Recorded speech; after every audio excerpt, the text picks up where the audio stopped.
A pair of local officers thought they would give me a warm welcome to their town. They tied me to a lamppost in the center of the street, putting on a show as if I were just another nobody. Little did they realize who they were truly dealing with, or how this would backfire on them. Let's start from the top. So here's the situation. Name's Danny. 54. Been around the block a few times. Just relocated to this little nowhere town in South Carolina to take on the role of chief of police. Not my first experience. I've seen plenty in my time, but this place had a vibe like no other. Everyone knew each other, and they didn't seem particularly excited about new faces. It didn't take long to notice that the cops around here seemed to enjoy following their own set of rules, if you catch my drift. On my first day before reporting in, I thought I'd take a walk to see what I was up against. So there I was, blending in with my worn-out cap and an old jacket. Just another guy on the street. I walked into this local cafe, the type of place that looked like it had been around longer than me. The moment I stepped in, I felt a dozen eyes on me. You know that classic vibe of you don't belong here? Two officers sitting in the corner were laughing about something, but I could tell I was the punchline. They kept sneaking glances my way, sizing me up as if they had already decided I was a nobody worth ignoring, or, worse, worth messing with. Their badges practically sparkled in the dim light, but their manners left much to be desired. I ordered a coffee, played it cool just to gauge their reaction. I didn't intend to reveal who I was just yet. No, this was a reconnaissance mission. But then, just as I grabbed my coffee to go, one of them shouted at me from across the room. "Hey, old man, you lost or something? Because you sure don't look local." I half turned, maintaining a blank expression. "Just passing through," I replied, though it was clear they weren't convinced. One of them, a tall guy with a smug grin, shot back. "Well, maybe keep passing strangers. Don't last long around here if you get my drift." I just shrugged and walked out. But believe me, I could feel their eyes on every step I took down that street. Something told me my new role was about to be a lot more than just paperwork and meetings. The next morning, I decided to go for a run just outside of town to clear my head and get a feel for the area. Fresh air, a little peace. Nothing out of the ordinary. About halfway through, though, I heard the sound of a patrol car pulling up beside me. Yep, it was those same two from the cafe, Jake and Mike. The dynamic duo. Jake, the tall, wiry blonde with that smirk of his, leaned out the window and shouted, "Hey, runner, you lost." The way he said it, you'd think I'd just stumbled onto some private property with a no trespassing sign plastered across my forehead. His partner, Mike, a bulky guy who looked like he could bench press half a car, chimed in. "Yeah, are you sure you're welcome around here?" I kept my cool, slowed down a bit, and replied, "Just going for a run. Pretty sure that's still allowed around here, right?" Mike shot me a grin, one of those smug, I know something you don't kinds of looks.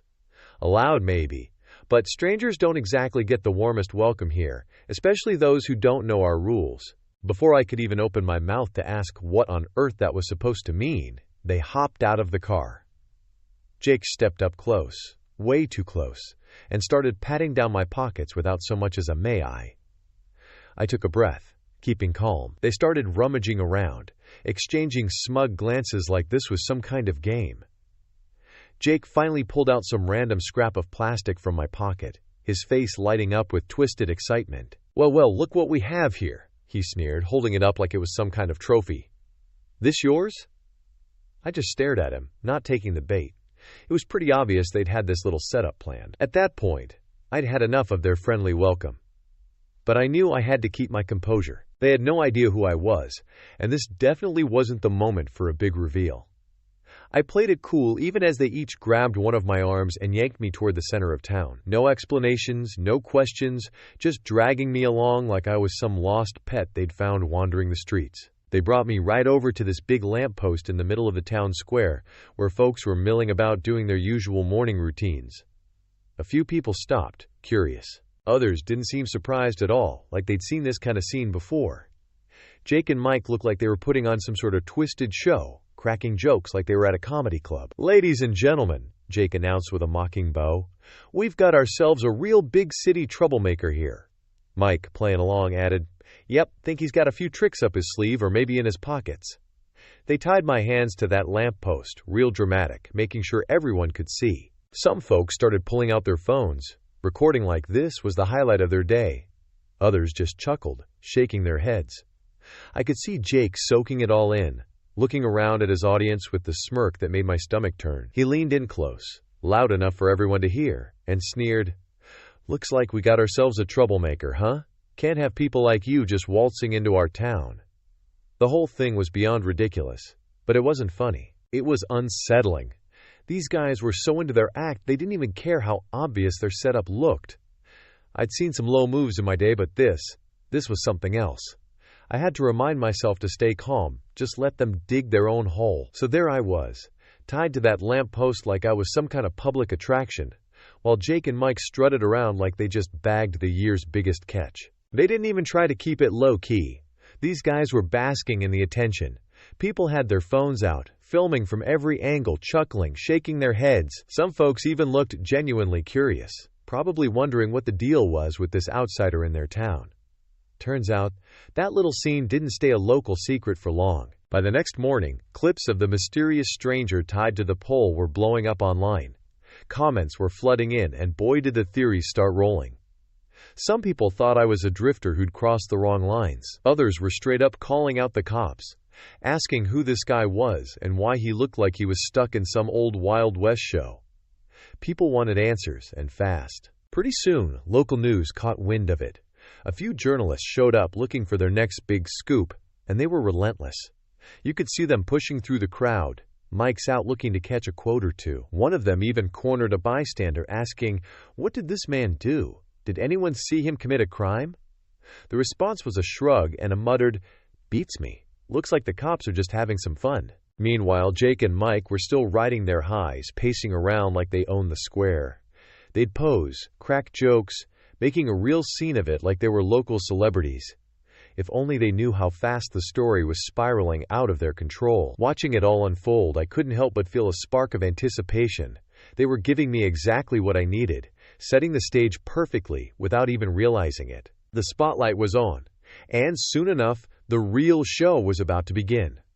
After a long night, and trust me, it felt like the longest night ever, my phone rang early in the morning. Caller ID showed it was the main office, and I knew exactly why they were calling. Word had reached up the chain, and they weren't pleased. This little town's idea of fun had turned into a full-blown scandal, and Jake and Mike were about to get a rude awakening. I walked into the station calm and collected, feeling the weight of my uniform as I put it on. This wasn't just another day at the office. This was my moment to set things right. With my badge gleaming and my uniform crisp, I made my way to the main hall. You could almost hear the tension building in the air like the calm before a storm, and just as expected, in walked Jake and Mike, laughing about some inside joke, not a care in the world. They hadn't even bothered to check who I really was. They just assumed I was some nobody they could mess with. But the second they spotted me standing there in full uniform, they froze. I could see the shock spreading across their faces, slowly transforming into something that looked a lot like panic. I let the silence stretch, watching them squirm, their eyes darting around like they were searching for an escape. Finally, I broke the silence, keeping my voice calm but firm. "We've got ourselves a situation, gentlemen," I started, looking them dead in the eyes. "And you're both right in the middle of it." The color drained from their faces as they processed what was happening. This was a scene they hadn't scripted, a game where they had no control. Jake stammered something, trying to come up with an excuse, but I raised a hand to stop him. "Save it, Jake," I said, my tone cold. "I've seen enough to know exactly what's been going on here." I took a step closer, looked at Jake and Mike square in the eyes, and asked, "So what? Neither of you recognized your new chief?" The room went dead silent. You could practically feel everyone holding their breath like they were watching a slow-motion train wreck. They couldn't look away. A few of the other officers started glancing at each other wide-eyed, finally putting two and two together. Jake and Mike, though, stood there frozen, trying way too hard to look confident, but their expressions were giving it all away. They were cornered, and they knew it. I pulled out my phone and hit play on the video, their little performance from yesterday, complete with all their smirks and mocking comments. I held it up for the whole room to see. In case anyone here is confused, this is what went down. These two thought they'd have a little fun at the expense of some stranger without even bothering to check who I was. The rest of the team watched in stunned silence. You could see the shock turn into something closer to disgust as they realized how far these guys had taken things. Jake looked like he was about to say something, maybe try to explain himself. But then he did something I didn't see coming. Instead of apologizing, Jake squared his shoulders, lifted his chin, and said, "Look, this is just how things work here. Tradition, you know. We have a little fun with the outsiders. It keeps people in line." His voice had this defiant edge, like he still thought he had the upper hand. I raised an eyebrow. "Tradition? So you've got a tradition of publicly humiliating people just because they're new in town?" Jake smirked, looking around the room for support. "It's not hurting anyone, just a bit of harmless fun." I glanced around, saw the rest of the team watching this unfold, their expressions a mix of disbelief and discomfort. They were starting to realize just how deep this went, and for Jake and Mike, the reality of the situation was finally sinking in. Their little tradition had just met its end right there in that room. Within days, Jake and Mike's little act had blown up like a summer wildfire. This wasn't just local gossip anymore. The story was everywhere, from city talk shows to state news channels. Reporters were camping outside the station, and cameras seemed to be everywhere, flashing and rolling, ready to capture every last detail. The town had never seen anything like it, and honestly, neither had I. The community was furious. Folks who used to turn a blind eye or chuckle at Jake and Mike's antics were now demanding accountability. People were marching outside the station carrying signs calling for justice. It was like a storm brewing that no one had seen coming, and it wasn't about to let up until those two faced the music. I called a meeting and gathered the entire team in the main hall. This wasn't going to be a quiet warning or a polite reminder. This was me drawing a line. I looked around the room, my gaze landing on each officer, making it clear this wasn't just about Jake and Mike anymore. "From this point on," I said, voice steady but firm, "any behavior that disrespects the people in this community will be met with immediate termination. No warnings, no second chances." There was a silence as everyone absorbed this, realizing that things were about to change in a significant way. Jake and Mike stood off to the side, their faces pale as it dawned on them that their little game was over. They weren't untouchable anymore, and everyone knew it. Without another word, I reached into my pocket, pulled out 2 termination forms, and signed them right there for everyone to see. "Jake, Mike, hand over your badges. Your time here is done." The entire room watched as I handed the papers to them. There were no cheers, no applause, just a heavy silence as they took off their badges, their faces showing that they finally understood the gravity of what they'd done. The message was clear. From now on, the town's officers were there to serve and respect every single resident, not to treat them as a sideshow. After Jake and Mike's hasty exit from the force, the real fallout began. The prosecutor's office jumped in, determined to uncover whatever traditions these two had been running. They started digging into every arrest, every questionable call Jake and Mike had made. And believe me, it didn't take long before they had a mountain of complaints and accusations piling up. People who had stayed silent for years were finally stepping forward, sharing stories about how they'd been humiliated, bullied, and worse, all for Jake and Mike's distorted version of fun. It was like a floodgate had opened, and suddenly the whole town was talking. This wasn't just about one incident anymore. It was about setting things right for everyone they'd wronged.